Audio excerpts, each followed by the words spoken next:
Fala, abduzidos, tudo bem com vocês? Eu sou o Marcos Campos, sejam todos muito bem-vindos. Começando esse vídeo aqui de um jeito diferente, porque eu tenho alguns recadinhos.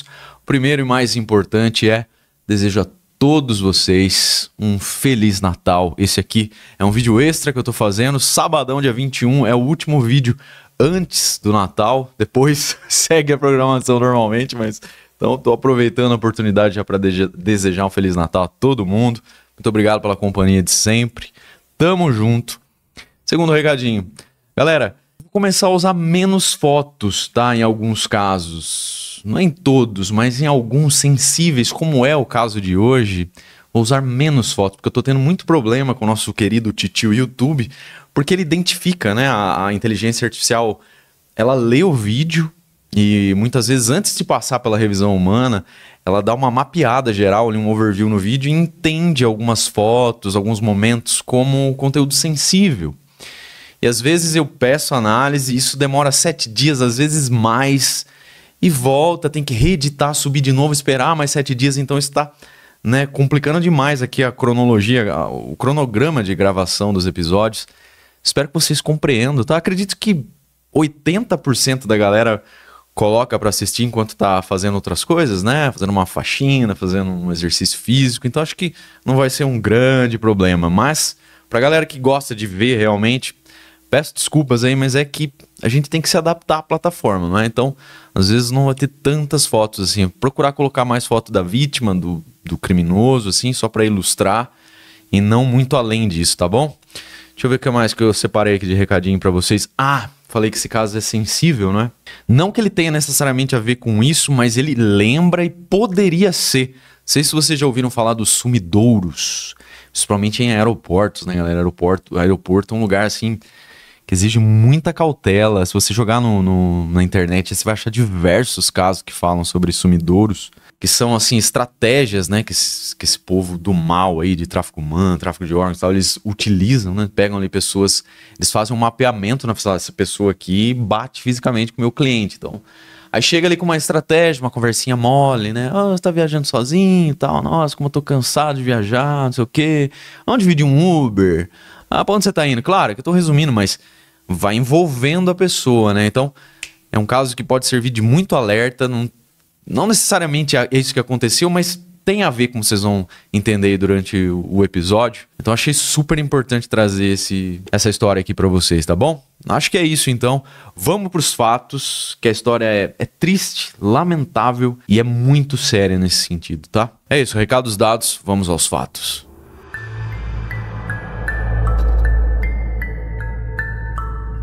A personagem principal do episódio de hoje é a Daniela Patinho Inestrosa, uma jovem colombiana de 22 anos que vivia com o pai e a mãe, a senhora Marta e o senhor Elkin, e também uma irmã gêmea, a Sara, que tinha uma filhinha de 5 anos, portanto sobrinha da personagem da Daniela. E ela é descrita pelos familiares como uma pessoa muito alegre, sorridente, estava sempre de bom humor, sonhadora, obstinada, gostava, sabe, de desafios, buscar abocanhar as oportunidades que surgiam na vida dela. E aqui vale, inclusive, uma observação que talvez seja um ponto, aí, um elo nessa corrente toda que forma esse caso criminal. A Daniela era estudante de jornalismo, comunicação social, e o sonho dela era ser youtuber e escritora. Em um determinado momento da vida dela, precisamente no ano de 2017, quando ela estava estudando, o pai acabou perdendo o emprego. Isso deu uma abalada, eles eram uma família de classe média, e aquilo ali deu uma abalada nas economias da família, né, no sustento ali da casa. E o pai informou a Daniela que ele não conseguiria arcar com as despesas do próximo semestre da faculdade dela.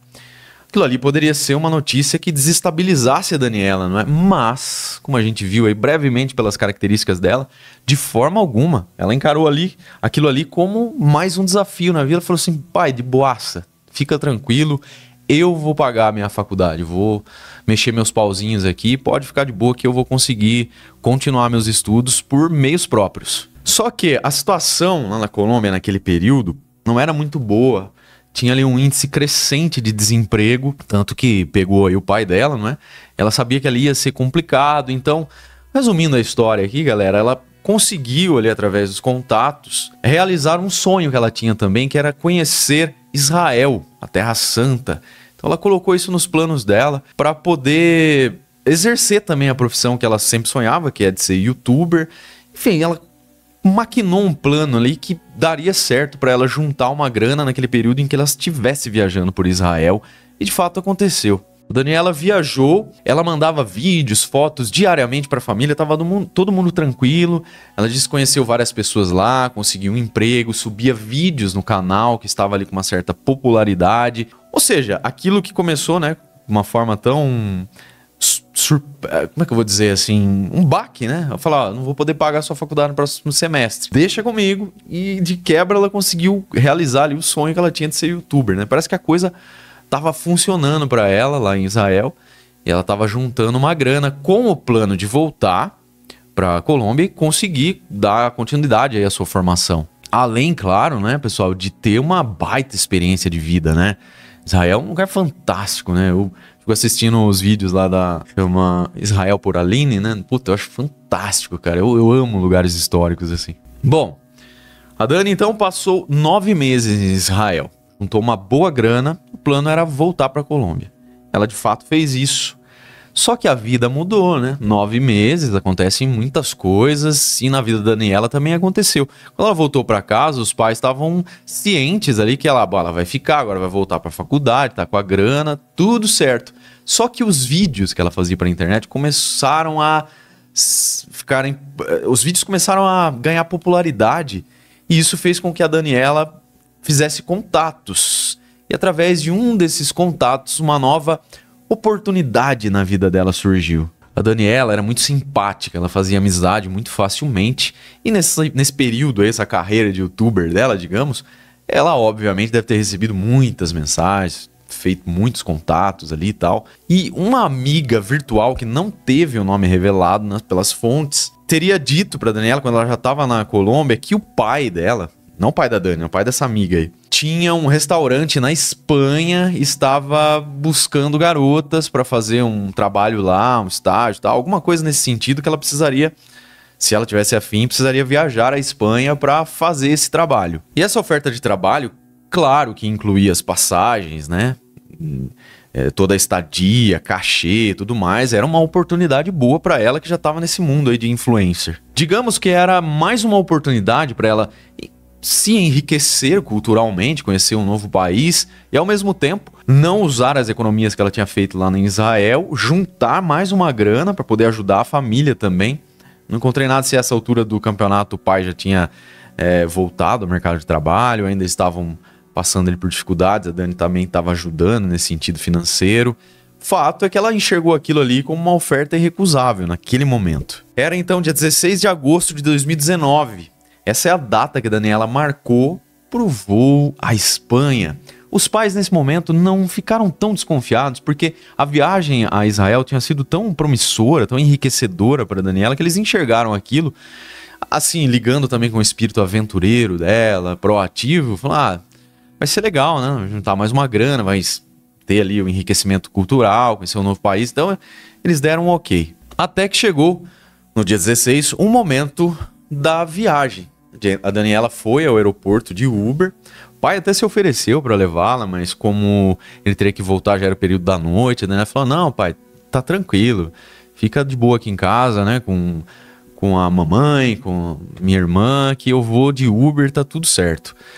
E aí, quando ela já estava no aeroporto, ela mandou uma mensagem para a família dizendo que o voo estava atrasado. Ela disse que o voo sairia às 10 da noite e o horário inicial era 7h30 da noite. Então, a família foi dormir depois dessas últimas trocas aí de mensagens, tudo certo. E aí, às 4h30 da manhã, da madrugada, né?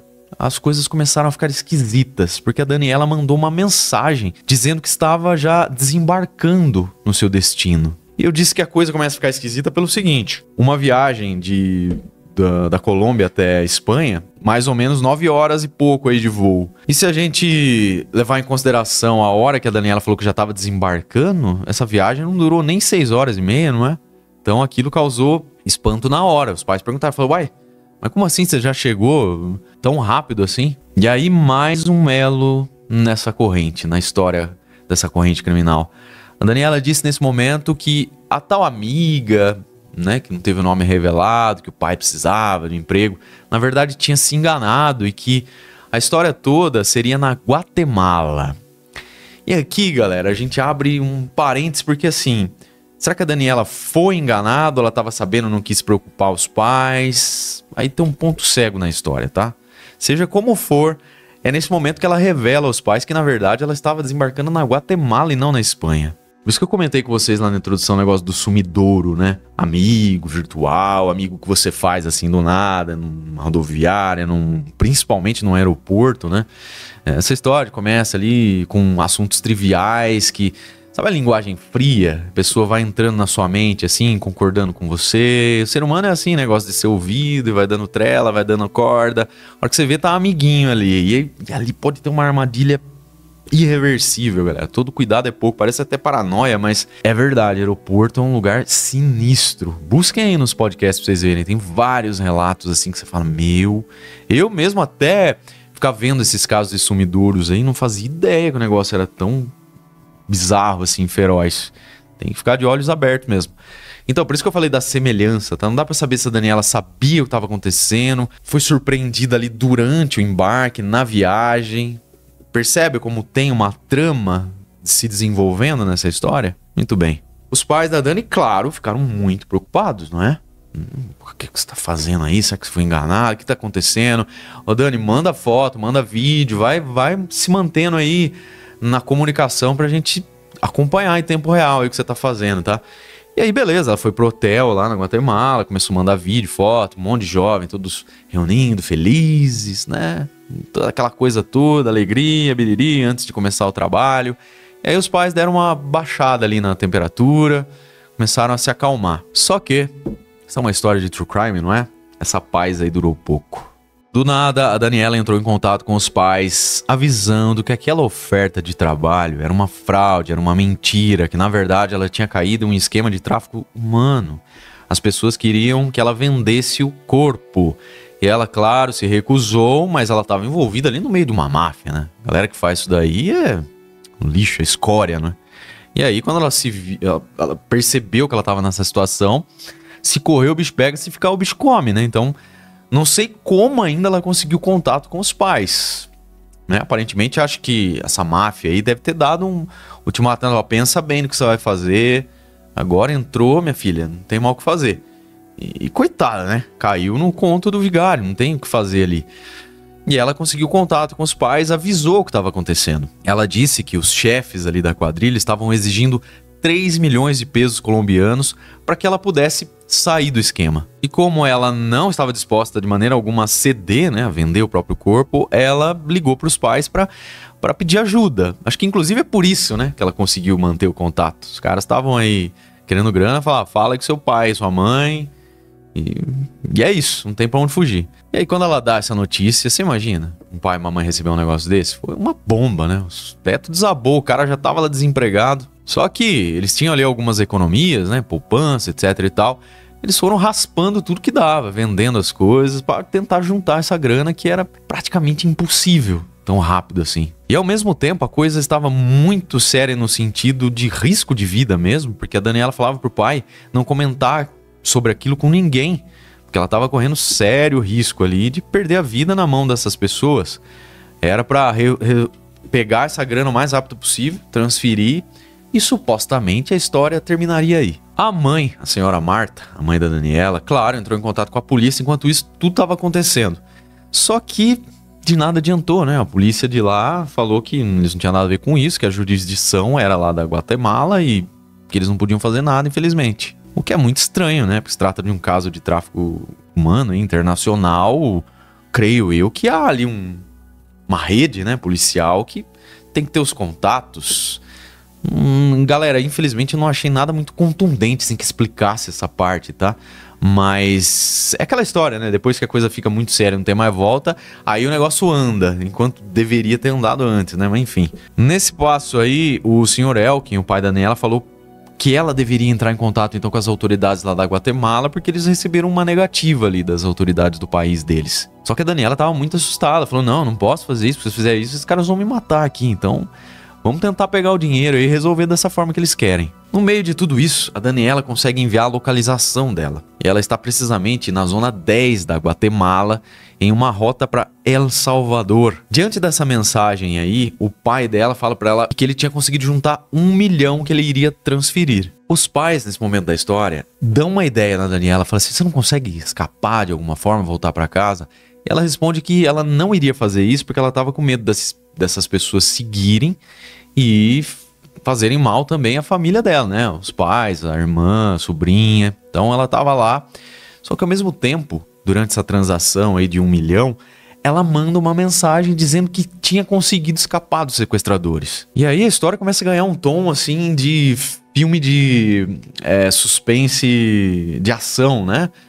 A Daniela escapa, começa a mandar mensagens ali meio picotadas para a família, dizendo que estava indo a Playa del Carmen, no México. A família presumiu que ela tinha conseguido, sei lá, pegar um ônibus para fazer essa viagem, porque lá nessa localidade tinha um hotel onde um amigo dela lá de Israel, que ela tinha conhecido, estava trabalhando, tinha outra colombiana lá também com quem ela estava falando durante essas viagens e tudo mais, então ela ia se sentir segura lá. Foi o primeiro lugar que ela conseguiu pensar para fugir. Não sei se vocês perceberam um detalhe: esse 1 milhão de pesos foi para Daniela, tá? Então, por isso que ela conseguiu fazer tudo isso também, né? Porque tava sem grana lá na mão de possíveis sequestradores.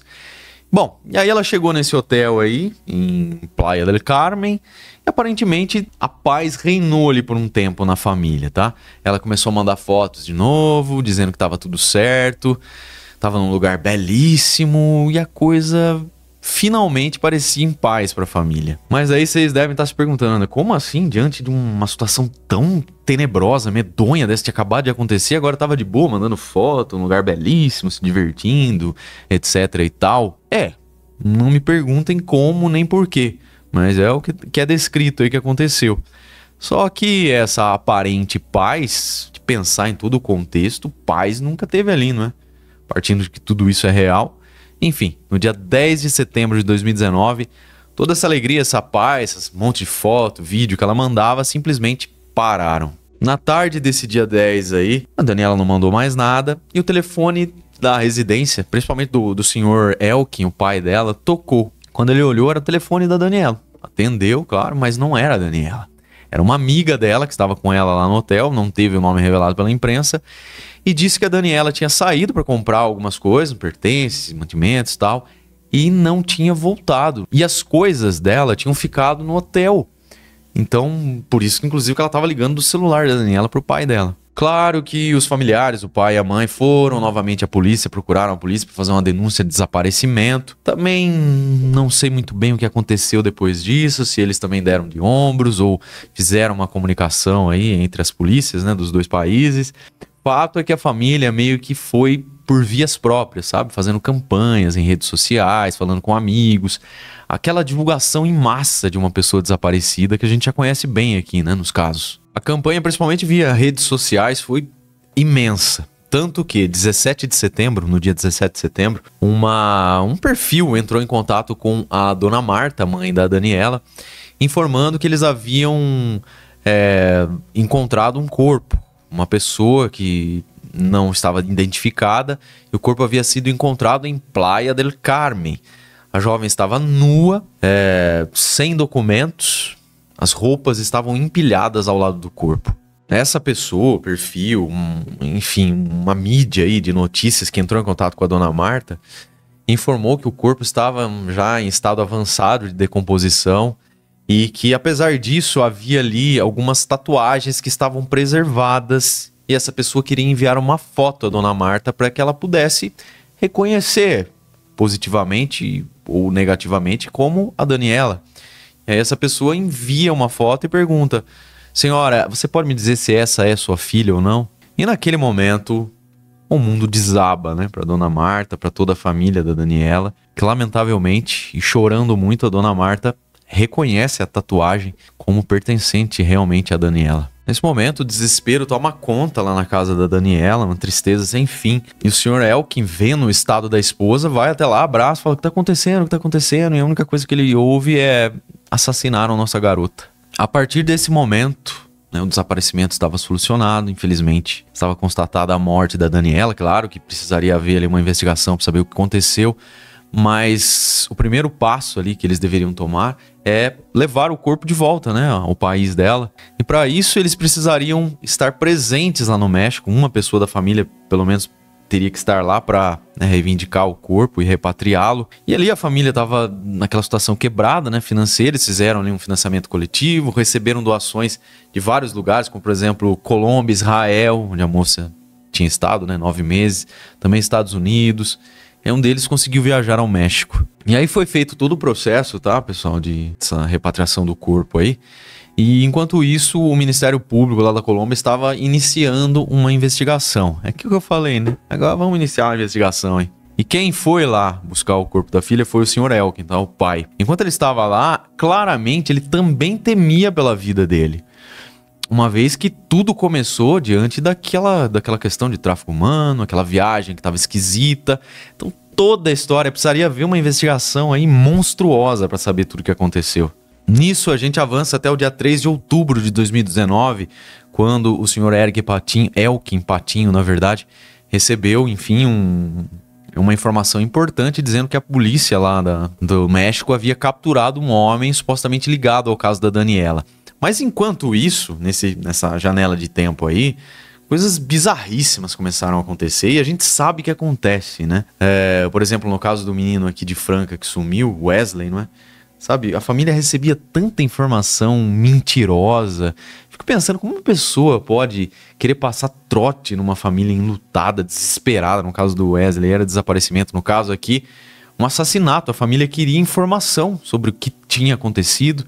E eles começavam a receber telefonemas de jovens falando que eram de cartéis de drogas, que estavam querendo dinheiro para passar uma informação. Coisas sinistras, né? Que só alguns seres humanos conseguem colocar em prática. Mas enfim, voltando aqui ao capturado, né, que supostamente estava envolvido pela polícia mexicana aí. Essa notícia circulou rapidamente pela imprensa e o nome dele é Jonathan N., conhecido como El Pantera. E ele pertencia supostamente a uma gangue chamada Los Pelones. E esse cara aí já estava sendo procurado pela polícia desde janeiro de 2019. Pelo jeito, esse cara era terrível lá na localidade, porque ele estava sendo procurado pela polícia porque ele havia disparado contra um grupo de pessoas que estavam passando por uma localidade turística.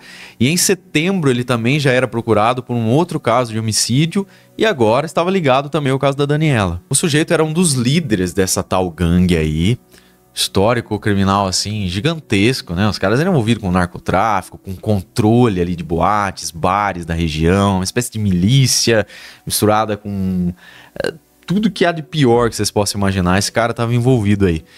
E há uns registros telefônicos que indicam que ele teria ligado para Daniela exigindo dinheiro para que ela não fosse assassinada.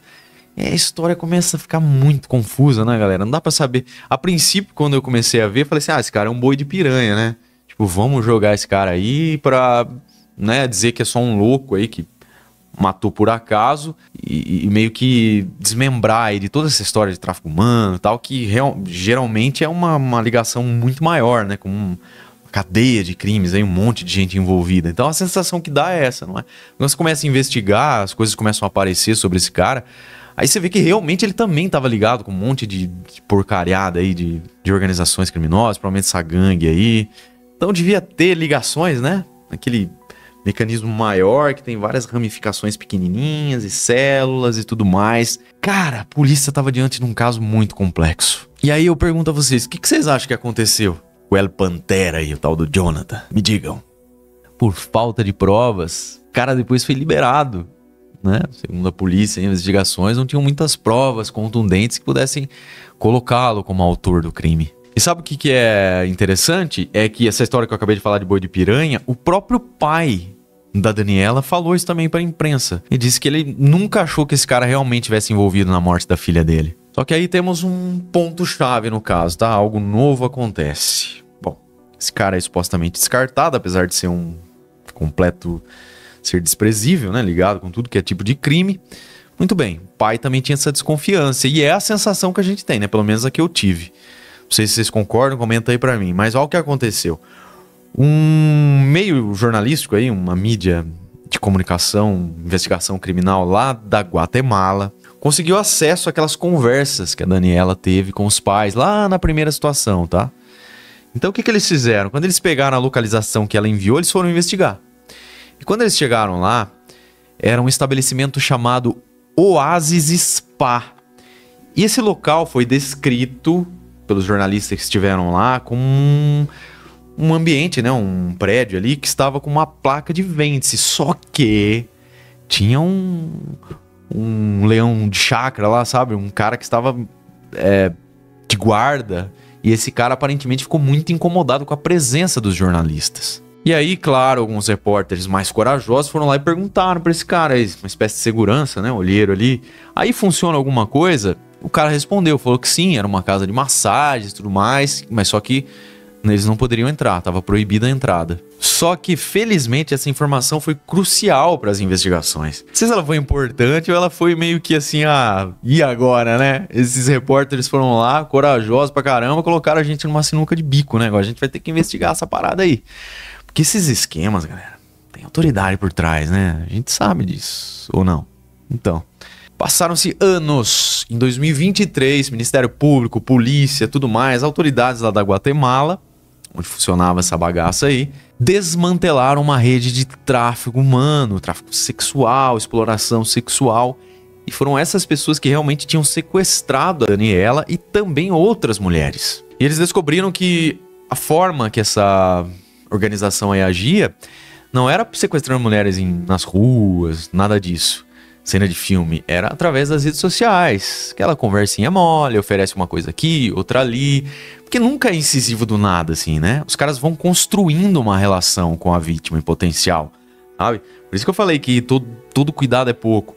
Porque às vezes você não consegue enxergar porque tem toda uma construção, sabe? Vai se estreitando os laços até chegar no checkmate. Então, era dessa forma que esse Oasis Spa aí agia, que na verdade era só de fachada, que ali era uma casa de prostituição, né? E aí, durante todo esse desmantelamento aí dessa organização, algumas pessoas foram presas, né? Como, por exemplo, Silvia Lorena Jimenez, Luiz Estrada Bispeira, Eric Ronaldo Salgueiro, Esquivel e Jennifer Paola Calderon. Enfim, pessoas que eram ali do alto escalão da organização criminosa. Enfim, galera, outras pessoas também foram presas, como, por exemplo, Maurício Jaramillo Martínez, que é um colombiano. E toda essa galera aí foi acusada por favorecimento de abusos íntimos contra mulheres. Sequestro também de mulheres. Enfim, galera, uma sujeira sem fim. Era uma organização como tantas outras que existem por aí, não é? Só que, apesar de todas essas prisões e esse esclarecimento, realmente a Daniela foi vítima de tráfico humano. Isso era incontestável, ela estava lá, pelo menos a polícia acredita que ela esteve nesse tal Oasis Spa aí, da onde ela conseguiu escapar, não sabemos como também.